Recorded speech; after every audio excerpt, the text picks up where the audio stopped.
La verdad que en lo personal, como siempre digo, un sueño cumplido.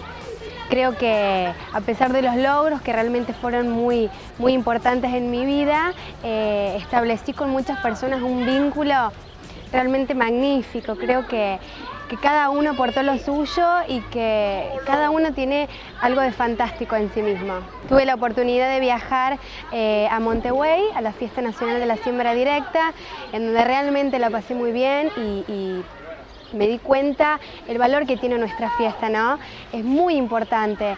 Y bueno, y además establecer un vínculo con las otras chicas, con las otras reinas invitadas, que realmente fue emocionante e importante. Y creo que me fui haciendo a medida que las cosas fueron marchando, porque realmente soy primeriza en todo esto. Y creo que, bueno, logré en un 80%, estoy muy conforme con mí misma. Una anécdota que te cuento, todas las chicas me preguntaban sobre nuestra fiesta.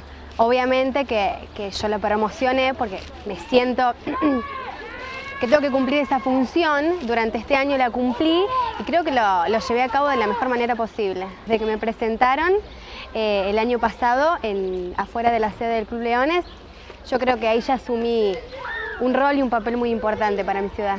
Por el momento estoy muy enfocada en mi estudio, pero nunca digo nunca. Quizás me salgan oportunidades y las voy a aprovechar porque realmente fue una experiencia muy linda y la pasé muy bien. La verdad, eternamente agradecida, pero eternamente agradecida. Siempre digo que es difícil expresar lo que uno siente, pero yo no te puedo explicar, Miguel, y a toda la gente que en este momento me está viendo, el amor, el afecto que yo recibí de todos los leonenses, de la gente de la región, de mi familia. Ya te digo, en el supermercado me cruzaba con gente y siempre ese aliento, esa palabra positiva, no parece, pero va enriqueciendo mi ser y realmente estoy muy contenta. Ya te digo, eternamente agradecida.